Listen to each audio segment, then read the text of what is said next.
오늘의 영상 바로 시작해보도록 하겠습니다. 좋아요 많이 눌러주시면 감사하겠습니다. 오늘의 매매 복귀 먼저 해보도록 하겠습니다. 오늘 마이너스 P&L을 처음으로 보여드리는 것 같은데 일단 전체적으로 봤을 땐 마이너스 2만 불 손실을 본 매매입니다. 매매는 2회를 진행을 했고요. 사실 오늘의 매매도 충분히 15,000불에서 2만 불 수익을 볼 수 있는 구간이었는데 왜 손절을 하게 되었는지 진입금거, 손절하게 된 경위, 그리고 익절을 한 것에 대해서도 상세하게 살펴보도록 하겠습니다. 지난 영상들을 보게 되면 총 P&L이 약 10만 불이 조금 넘는데요. 그래서 내가 그래도 꽤나 익절을 했으니까 조금 과감하게 들어가 볼 필요는 있겠다라고 생각을 해서 과감하게 들어간 포지션들이었습니다. 첫 번째 포지션의 경우에는 진입가가 57.9K였습니다. 이때 반등이 나올 때 롱을 들어갔습니다. 상승의 힘이 강하다는 것을 거래량 통해서 확인했기 때문이죠. 그리고 일반적인 ABC 패턴이라고 생각했습니다. 여기서 들어간 포지션을 여기서 익절을 할까 말까 상당히 많이 고민했습니다. 왜냐하면 제가 텔레그램 방에서도 업데이트 해드렸지만 저는 전체적인 그림 자체를 이런 식으로 보고 있었거든요. 이게 상승이 ABC로 올라가서 1.618 구간 C파동이 나올 것이다 라고 생각했기 때문에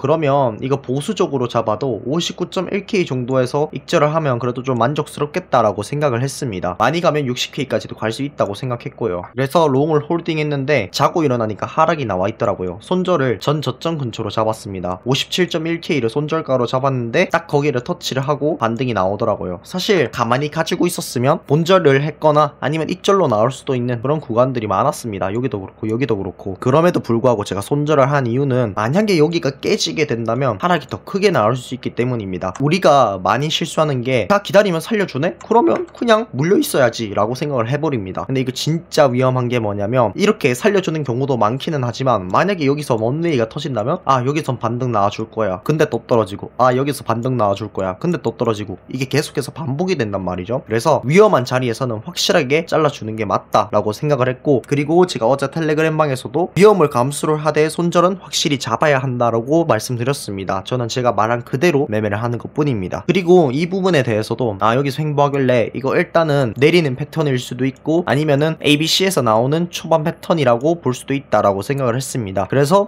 이 저점 부근에서 롱을 들어가면 그래도 이 박스권 안에서의 익절은 가능하겠구나라는 생각으로 57.3K의 롱을 들어간 거를 57.6K로 정말 짧은 구간을 먹었습니다. 그래서 손실을 어느 정도 맨징을 해서 마이너스 2만 불인 상황입니다. 오늘 매매 복귀로 제가 말씀드리고 싶은 거는 손절을 해야 될 때는 확실하게 해주는 게 중요하다라는 것을 말씀드리고 싶고, 내가 먹을 수 있는 구간과 먹어야 될 구간을 잘 고려를 하고 포지션을 들어갔을 때 리스크를 잘 관리하는 게 중요하다라는 것을 오늘의 매매 복귀를 통해서 알려드리고 메인 시나리오로 넘어가 보도록 하겠습니다. 제가 텔레그램 방에서 업데이트해 드린 내용이기도 하고 제가 메인으로 생각하는 시나리오이기도 한데요. 결국에는 이 전체적인 하락이 계속해서 이어질 것이다 라는 것입니다. 근데 상승이 먼저 한번 살짝 반짝 빠르게 나와주고 난 다음에 힙수의 형태로 하락이 길게 떨어질 것이라고 생각합니다. 왜냐하면 여기 앞에 형태를 그냥 오파동으로 보고 그가 여기를 고려하지 않고 여기서부터 여기까지 차트를 보자고요. 그렇게 됐을 때 ABC, ABC, ABC, ABC, 그 다음에 ABC, ABC, ABC 이런 식으로 계속해서 3333상의 형태로 다이아고날이 형성되고 있습니다. 그렇다면 1파동의 끝 그리고 2파동이 이런 식으로 나왔다가 3파동이 나올 수도 있고요. 아니면 조금 짧게 봐서 이 자체를 1파동으로 보고 이제 2파동 조정이 나온 이후에 3파동으로 길게 간다 라고도 볼 수 있죠. 그렇게 되면 구조를 이제 1, 2, 1, 2로 봐야 되기는 한데요. 둘 다 불가능한 시나리오는 아니라고 생각합니다. 어찌됐든 간에 여기서 하방 압력이 강하긴 해도 숏에 대한 어떤 하방 압력이 강하고 롱이 많이 안 들어온다고 하더라도 그래도 숏을 치는 물량이 상당히 많고 그리고 청산 물량도 위쪽에 상당히 많이 걸렸기 때문에 위쪽을 터치해줄 수 있다라는 게 개인적으로 유효한 시나리오라고 생각합니다. 물론 여기서 그냥 다이아고널 만든 상태로 살짝만 이런 식으로 이탈하고 난 다음에 떨어지는 경우도 굉장히 많기 때문에 그 부분에 대해서 배제를 하면 안 됩니다. 그래서 제가 이 자리는 매매를 안 하는 게 좋은 자리라고 생각을 하고, 하더라도 뚫는 게 확실해질 때 혹은 하방으로도 하락이 확실해질 때 들어가야 되는 자리입니다. 왜? 그렇게 해도 먹을 자리는 많기 때문이죠. 그러나 그럼에도 불구하고 어떠한 포지션을 들어가고 싶다면 확실하게 손절을 잡아야 하는 구간입니다. 예시를 들면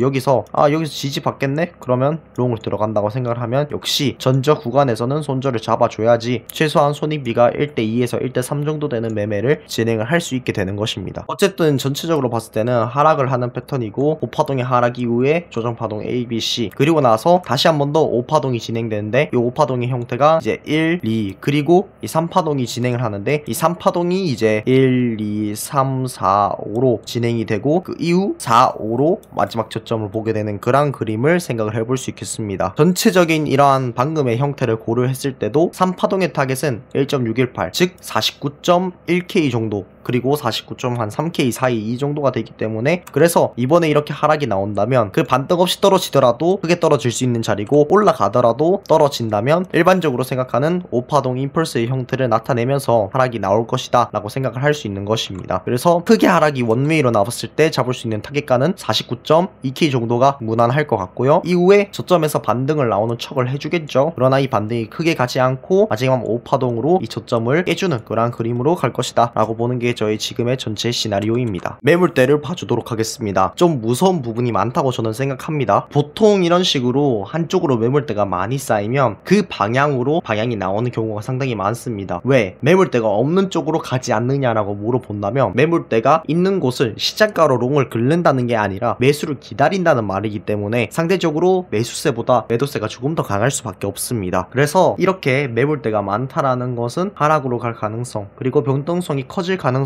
암시한다라고 보면 됩니다. 보시면 아시겠지만 행보할 때는 그렇게 매물대가 위쪽 아래쪽으로 많이 걸리지 않아요. 대부분 한쪽 방향으로 갈 때만 그 매물대가 쭉쭉쭉 들어오는 거 확인할 수 있죠. 이거는 하락이든 상승이든 똑같습니다. 그래서 바이낸스에서 위쪽으로 매물대가 많이 걸렸다는 건 하락으로 방향성이 갈 가능성이 상당히 높다라는 것입니다. 비트맥스 차트입니다. 제가 비트맥스 차트도 비중 있게 다루는 이유는 2천만 달러짜리 매물대가 들어오냐 안 들어오냐 때문입니다. 2천만 달러 매물대가 안 들어온다 그러면 변동성이 크다는 것을 알 수 있습니다. 근데 이 매물대가 들어온다 그러면 정말 중요한 자리에서 이 지지 역할을 해주거나 아니면 원웨이일 때 이런 식으로 매물대가 나오거든요. 근데 지금은 매물대가 없다. 그 뜻은 무엇이냐? 이제 변동성이 커질 시간이 왔다 라는 것을 암시하는 차트입니다. 바이낸스 현물 차트입니다. 현물 차트의 경우에는 밑쪽으로 있던 매물대가 조금 빠졌습니다. 그리고 위아래로 매물대는 견고하게 그냥 0.5K에서 1K 단위로 계속해서 있는 것을 확인할 수 있습니다. 매물대 교차 검증을 해보도록 하겠습니다. 행보 기간 동안 생각보다 그렇게 많은 매물대 체결이 일어나지는 않았습니다. 뭐 250비트, 170비트, 170비트, 250비트 이런 식으로 물량 체결이 있기는 했는데요. 이전에 하락을 할 때보다라던가 아니면은 변동성이 컸을 때와 비교를 하면 거래량이 거의 반토막 정도 났다라는 것을 확인할 수 있습니다. 그리고 지금과 같이 상승하는 무빙에서도 생각보다 그렇게 많은 물량을 긁으면서 올라간 것이 아닌 거의 매물대가 비어 있어서 그냥 살짝만 긁어줬는데 올라가는 그런 느낌을 보여주고 있습니다. 역시 비트맥스에서도 별 매물대 체결이 없는 것으로 보입니다. 1000만 달러짜리 매물대가 들어오지 않았기 때문에 유의미한 매물 체결은 상승이든 하락이든 찾아볼 수 없습니다. 그나마 횡보 구간에서 100만 달러 정도가 체결이 되는 모습을 확인할 수 있는데, 그것을 제외하고는 역시 그렇게 큰 매물대 체결은 없는 것으로 확인이 되고 있습니다. 바이낸스 일봉으로 보는 지지 저항대입니다. 일단 이 57K의 지지 매물대가 상당히 견고하게 작용을 하고는 있는 모습입니다만 언제든지 지금 계속 두드리고 있기 때문에 깨져도 이상하지는 않습니다. 위쪽으로는 59.5K 정도의 매도 매물대가 있다는 사실, 그리고 62K 있고요. 밑으로는 여기가 깨졌을 시에는 93K 부근의 매물대가 있다 확인할 수 있습니다. 킹피셔 청산맵 보도록 하죠. 제가 자꾸 하락이긴 하락인데 위쪽으로 갈 가능성이 있다라고 생각을 하는 이유는 바로 이 청산맵 때문입니다. 청산맵을 봤을 때 58.5K부터 59.8K까지, 60.8K부터 62K까지, 63K부터 64.7K까지 상당히 높은 청산 물량이 있거든요. 그래서 하락을 하기는 하고 약세가 확실은 한데, 이러한 청산 물량으로 유동성을 공급을 하고 물량을 때리고 그리고 붙은 숏들을 털어내면서 하락으로 가야지 결국에는 더 큰 하락으로 이어진다라고 생각을 해서 이러한 청산 물량들이 얼만큼 체결이 되는지가 상당히 중요한 포인트가 될 수 있을 것 같습니다. 유동성 맵입니다. 일단 재차 하락을 하면서 다시 한 번 더 위쪽에 있는 유동성 구간을 조금 흡수해준 모습입니다. 그래도 위쪽으로 조금 더 유동성 구간이 많은 건 사실입니다. 57.2K부터 56K에 걸쳐서 조금 높은 유동성 구간이 있고요. 위쪽으로는 이제 60K 위쪽으로 가져야지 유동성 물량이 있는 것을 확인할 수 있는데 그렇게 큰 물량들은 아닙니다. 그래서 이 위쪽으로 갔을 때 유동성을 생각보다는 많이 흡수를 하지 못할 수도 있습니다. 청산 맵으로 봤을 때는 위쪽이 매력적이지만 유동성 맵으로 봤을 때는 위쪽이 그렇게 매력적이 않다라는 부분도 생각을 조금 해줄 필요가 있을 것 같습니다. CBD 파이어 차트 보도록 하겠습니다. 위아래로 매물대가 크게 걸려있지는 않은데요. 이쪽으로 57K에 800만 달러, 위쪽으로는 58K에 300만 달러, 59K에 400만 달러 달러 매물대가 있는 것을 확인할 수 있습니다. 일단 이 CBD 차트를 봤을 때 조금 재밌는 건 고래들의 움직임이 활발하지는 않지만 그렇다고 해서 미니 고래, 새우들의 매수세가 적은 건 아닙니다. 10만 달러부터 100만 달러까지의 매수가 쭉쭉쭉 이어지는 모습이고요. 그리고 1000달러부터 10,000달러까지의 매수, 전체 오더수도 상당히 늘고 있는 모습입니다. 이러한 경우에는 그냥 고래가 매수를 안 들어올 때와는 다르게 고래가 매수가 나와주면서 상승으로 이어지는 경우도 상당히 많거든요. 그냥 100달러부터 1000달러까지, 1000달러부터 10,000달러까지의 매수는 이어지는데 전체 오더수가 올라가지 않는 그런 형상과는 다르게 이런 경우에는 전체 오더가 같이 조금 더 올라주면서 상승으로 견인되는 경우가 상당히 많습니다. 그래서 이러한 부분을 유의 깊게 생각을 해주시면 좋을 것 같습니다. 이상으로 오늘의 영상 마치도록 하겠습니다. 감사합니다.